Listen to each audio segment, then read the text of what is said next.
नमस्कार, स्वागत है आपके अपने study YouTube channel success factory, संघर्ष से सफलता तक।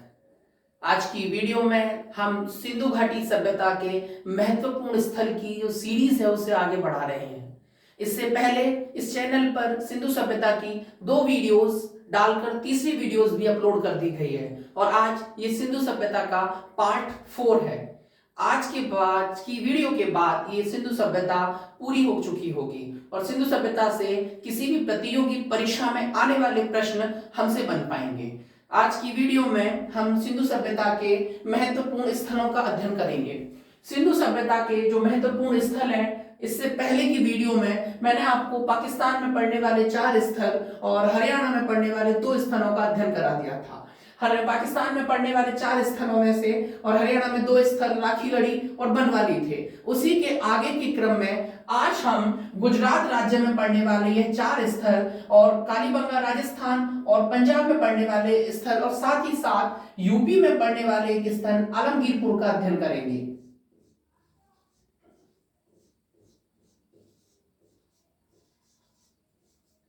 तो आज की वीडियो में हम प्रमुख रूप से गुजरात राज्य के 4 स्थल लोथल, रंगपुर, धौलावीरा और सूरकोतदा पढ़ेंगे। लोथल, रंगपुर, धौलावीरा और सूरकोतदा गुजरात राज्य में पड़ने वाले स्थलों का अध्ययन करेंगे। साथ ही साथ राजस्थान में पड़ने वाली कालीबंगन और पंजाब राज्य के अंतर्गत पड़ने वाले रोपड़ के साथ ही यूपी में पड़ने वाले एक आलमगीरपुर स्थल का अध्ययन करेंगे। सबसे पहले हम इस वीडियो में लोथल का अध्ययन करेंगे। लोथल की खुदाई 1955 और 1962 में की गई थी। लोथल अहमदाबाद जिला में पड़ता है, गुजरात राज्य के अहमदाबाद जिले में। लोथल जो है वह भोगवा नदी के किनारे है और रंगनाथ राव की अध्यक्षता में लोथल की खुदाई की गई। लोथल की खुदाई सन 1955-1962 में रंगनाथ राव की अध्यक्षता में भोगवा नदी के किनारे की गई। लोथल अहमदाबाद जिला गुजरात में है। लोथल एक बंदरगाह है। लोथल और सूतका गिंडकोर पाकिस्तान में पड़ने वाले सिंधु सभ्यता के 2 प्रमुख बंदरगाह हैं। लोथल गुजरात का बंदरगाह है और लोथल से हमें जो प्राप्त साक्ष्य हैं मैंने वो यहां दर्शा दिए हैं। लोथल से हमें एक युगल सभा दहन प्राप्त हुआ है, अर्थात सती प्रथा। 2 युगल सभा दहन, युगल का अर्थ है 2, शव का अर्थ है अर्थी और दहन का अर्थ है उन्हें एक साथ जला देना, अर्थात 2 शवों को जब एक साथ जला दिया जाए तो वह युगल सभा दहन कहलाता है। अर्थात सती प्रथा के साक्ष्य लोथल से प्राप्त हुए हैं। 2 शवों को एक साथ जला देने से प्राप्त लोथल से हुए हैं। प्रश्न कैसे भी घुमा से पूछा जा सकता है, आपको बस यही याद रखना है कि युगल सभा दहन को ही सती प्रथा कहा जाता है। तो सती प्रथा के साक्ष्य लोथल से, युगल सभा दहन के साक्ष्य लोथल से। और साथ ही साथ हमें अग्निकुंड के जो साक्ष्य मिले हैं वो भी हमें लोथल से प्राप्त हुए हैं। और सबसे प्रमुख बात हमें याद रखनी है कि सिंधु सभ्यता के जो अलग अलग स्थान हैं उनके जो प्रमुख द्वार की तरफ दरवाजे और खिड़कियां नहीं खुलती थी प्रमुख मार्ग की तरफ, परंतु लोथल का जो स्थान है वहां पर जो दरवाजे थे वो मुख्य द्वार की ओर खुलते थे, क्योंकि लोथल एक बंदरगाह था और बंदरगाह से बहुत सारे सामानों का आवागमन होता है, इसलिए सड़क के पास सामने ही दरवाजे खोले गए ताकि सामान की आवाजाही में आसानी रहे। और हमें एक बात याद रखनी है कि लोथल से हमें फारस की मोहर पाई गई। फारस की मोहर मतलब फारस एक जगह का नाम है, वहां की मोहर हमें लोथल पे पाई गई। तो इसके आधार पर हम कह सकते हैं कि लोथल और फारस के बीच व्यापारिक संबंध थे। तो लोथल से प्राप्त साक्ष्यों में युगल सभा दहन, अग्नि का कुंड, दरवाजे हमारे मुख्य सड़क की ओर खुलेंगे और फारस की मोहर है और यदा कदा चावल के साक्ष्य भी हमें लोथल से प्राप्त होंगे। ठीक है, अगला है रंगपुर। रंगपुर भी गुजरात के काठियावाड़ जिले में पड़ता है। रंगपुर गुजरात के काठियावाड़ जिले में 1953 और 54 के बीच में रंगपुर में खुदाई हुई और रंगपुर की खुदाई किसने करी? रंगनाथ राव ने।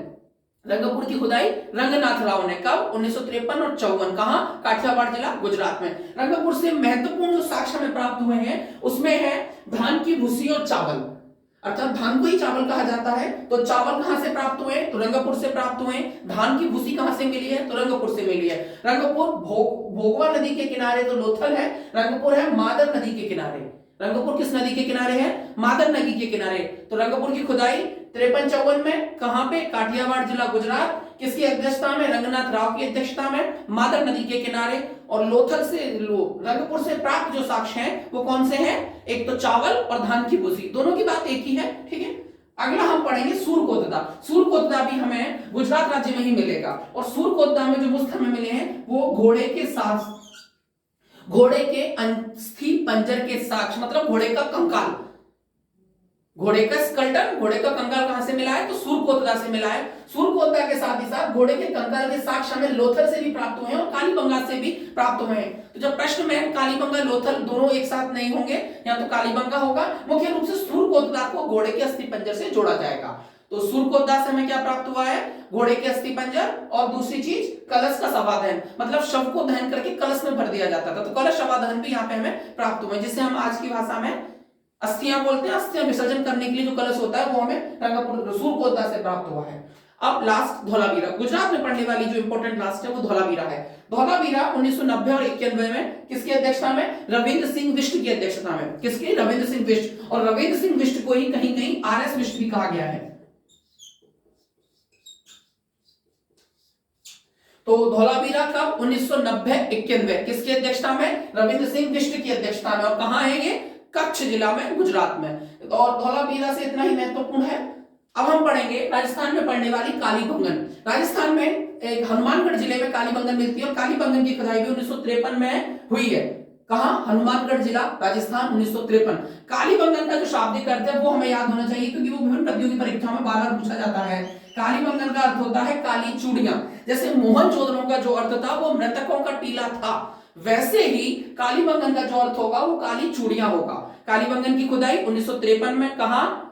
हनुमानगढ़। हनुमानगढ़ कहां है? राजस्थान में पड़ेगा। यहाँ मैंने मैप में दिखाया, राजस्थान हनुमानगढ़ में पड़ेगा। राजस्थान हनुमानगढ़ में कालीबंगन। और कालीबंगन की खुदाई किसने करी है? बीबी लाल और बीके थापर, दो लोगों ने मिलकर अपनी अध्यक्षता में, नेतृत्व में कालीबंगन की खुदाई करवाई है। कालीबंगन किस नदी के किनारे? घग्गर नदी के किनारे। कालीबंगन की खुदाई 1953 में घग्गर नदी के किनारे, हनुमानगढ़ जिला, राजस्थान में है। और बीबी लाल और बीके थापर के नेतृत्व में हनुमानगढ़ में प्राप्त इसके कालीबंगन के साक्ष्य हुए। कालीबंगन से जो प्रमुख चीज हमें प्राप्त हुई है वो हुई है जोते हुए खेत में जुताई की गई है, ऐसे साक्ष्य कालीबंगन से। और अग्नि पूजा के भी साक्ष्य हमें कालीबंगन से प्राप्त हुए हैं, ठीक है। और अग्नि पूजा के साथ साथ कर्मकांड का मतलब है विधि विधान से पूजा करना, इसीलिए अग्नि पूजा के साक्ष्य हमें कालीबंगा से मिले हैं।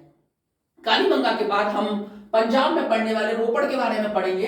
रोपड़ पंजाब में 1953 और 54 में किसकी अध्यक्षता में? यज्ञदत्त शर्मा की अध्यक्षता में।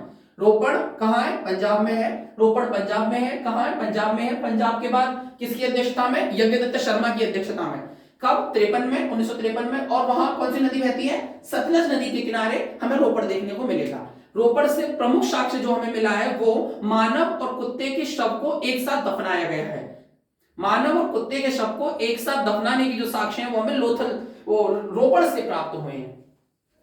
रोपड़ के बाद उत्तर प्रदेश में पड़ने वाले आलमगीरपुर का अध्ययन करेंगे। आलमगीरपुर की खुदाई 1958 में यज्ञदत्त शर्मा के नेतृत्व में हुई, हिंडन नदी के किनारे, मेरठ में पास मिलेगा आपको। ये उत्तर प्रदेश के मेरठ जिले में हिंडन नदी के तट पर आलमगीरपुर है। आलमगीरपुर 1958, यज्ञदत्त शर्मा, हिंडन नदी और मेरठ। इस तरह से आज की वीडियो में आप जल्दी से एक रिवीजन कर लें इन 7 महत्वपूर्ण स्थानों का। लोथल की खुदाई 1955 और 62 में, लोथल की खुदाई 1955-62 कहां? अहमदाबाद जिला, रंगनाथ राव की अध्यक्षता में। किस नदी के किनारे? भोगवा नदी के किनारे। लोथल क्या है? एक बंदरगाह है। लोथल से प्राप्त जो साक्ष्य हैं उनमें क्या मिलेगा? उनमें हमें युगल शवादहन मिलेगा और साथ ही साथ अग्निकुंड मिलेंगे। लोथल के जो दरवाजे हैं वो प्रमुख सड़क की ओर खुलते थे, मतलब मुख्य मार्ग की ओर खुलते थे, बल्कि अन्य जो सिंधु सभ्यता के स्थान है उनके दरवाजे प्रमुख सड़क की ओर ना खुलते हुए पीछे की तरफ खुलते थे। और लोथल से हमें चावल के साक्ष्य भी मिले हैं और फारस की मोहर भी मिली है। लोथल के बाद हम रंगपुर पढ़ेंगे। रंगपुर 1953-54 में किसकी अध्यक्षता में? रंगनाथ राव की अध्यक्षता में। कहा? काठियावाड़ जिला, गुजरात में, मादर नदी के तट पर मिला है। और रंगपुर से जो प्रमुख साक्ष्य मिले हैं वो धान की भूसी और चावल। सूरकोतदा गुजरात राज्य में मिलेगा। सूरकोतदा से हमें घोड़ी के अस्थि पंजर मिले हैं और साथ ही साथ कलश शवादहन भी मिला है। धोलावीरा 1990-91 में कच्छ जिले गुजरात में है। रविंद्र सिंह बिष्ट के नेतृत्व में खुदा है। कालीबंगन का अर्थ क्या है? काली चूड़ियां। कब खुदाई हुई? 1953 में। कहा? हनुमानगढ़ जिला राजस्थान में। कहां पे किसने करी है? बीबी लाल और बीके थापर ने घग्गर नदी के तट पर। और कालीबंगन से प्राप्त जो साक्ष्य है वो है हमें जुते हुए खेत के साक्ष्य और साथ ही साथ अग्नि पूजा के भी साक्ष्य। जुते हुए खेत और अग्नि पूजा कहां से मिला है? हमें कालीबंगन से मिला है। मुख्य रूप से हमें जुते हुए खेत ध्यान रखना है क्योंकि अग्नि पूजा कई जगह से और मिला है। तो परीक्षाएं उन प्रश्नों को ज्यादा प्राथमिकता देती हैं जो प्रश्न सिंपल एक जगह पूछे गए हों। जगह जगह मिली गई साक्ष्यों को पूछा नहीं जाएगा क्योंकि वो कंट्रोवर्सी हो जाएगा और ऐसे में वो प्रश्न हमें शायद कैंसिल भी करना पड़ सकता है। रोपड़ 1953-54 में यज्ञदत्त शर्मा सतलज नदी के किनारे कुत्ते और मानव का शव एक साथ मिला है। आलमगीरपुर यूपी के मेरठ में हिंडन नदी के किनारे यज्ञदत्त शर्मा के नेतृत्व में खुदाई की गई है 1958 में। तो आज की इस पूरी वीडियो में आपने सिंधु सभ्यता के महत्वपूर्ण स्थलों का अध्ययन किया है और ये मैप के सामने भी आपके सामने बना हुआ है। मुख्य और भी 2-4 सिंधु सभ्यता की जगह है। यहाँ दायमाबाद एक जगह है, दायमाबाद महाराष्ट्र में, और यहाँ पे एक मांड है, यहाँ मांडा पढ़ लीजिए उसको, मांडा जम्मू एंड कश्मीर में, और ये महाराष्ट्र में। ठीक, इनसे बहुत ज्यादा प्रश्न नहीं पूछे जाते, तो अक्सर स्थान पूछा जाता है कहाँ है, तो आप इनका ओवरव्यू ले सकते हैं। तो आज की वीडियो में कंप्लीट सिंधु सभ्यता पूरी हो चुकी है। इससे जुड़े हुए अगर कोई प्रश्न है, कोई क्वेरी है, तो आप मुझे कमेंट में पूछ सकते हैं। मैं यथासंभव आपकी मदद करने की कोशिश करूंगा। Thank you.